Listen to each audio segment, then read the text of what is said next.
এই আবার আসছে, আপনারা বলেন তো, এবার বলেন তো এটা কত হবে, এবার আপনারা উত্তর দিবেন। এটা সেম কোশ্চেন দেখেন, ওরা আগে হচ্ছে এই কোণের মান চাইছিল, এবার এই কোণের মান এক্স বলেই দিছে এবং বলছে চিত্রে এক্স এর মান কত, এই কোণটা দেখেন তো কত হবে।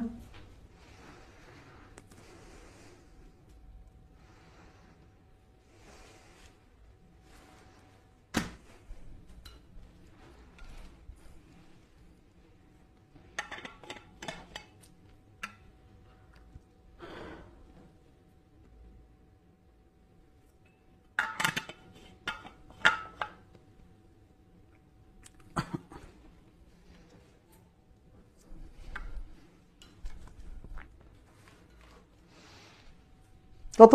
এই তো 40, সবাই বলছে 40, তার মানে তো উত্তর 40ই হবে। আচ্ছা দেখেন, এখানে আমাদের কাজ কি? আমাদের কাজ হচ্ছে বলেই দিছে যে চিত্রে এবি সমান্তরাল সিডি, এক্স এর মান কত। তাহলে এখানে এইটুক আর এইটুক সমান্তরাল, তাহলে আমার তো এখন এই চিত্রটা আনতে হবে, এই চিত্রটা এখানে বানাতে হবে। তাহলে কি করা যায়? তাহলে আমি এইটাকে এই সামনে আগায় দিলাম আর এইটাকে এইদিকে বাড়াই, ব্যাস দেখেন ওই চিত্র হয়ে গেছে, দেখছেন? এইবার আমার যদি এই কোণটা বের করতে হবে, তাহলে এখন দেখি যেগুলো দেওয়া আছে তার সাহায্যে এইটা 100 হলে পরে আমি বুঝতে পারছি এটা 100। আচ্ছা বাদ দেন, এটা 100 হলে এটা 80। দেখেন আরো সহজ করে দিই, আরো সহজ করে দিই।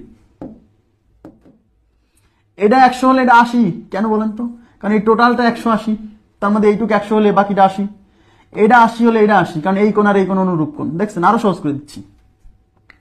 এই টোটালটা 180, তার মধ্যে এইটুক 120 হলে এইটুক হচ্ছে 180 থেকে এই 120 বাদ দিলে এইটুক হলো 60। এখন এখানে একটা ত্রিভুজে দেখেন, ভিতরে একটা ত্রিভুজ, ত্রিভুজের তিন কোণের সমষ্টি 180। এই 60 plus 80 plus x is equal to 180।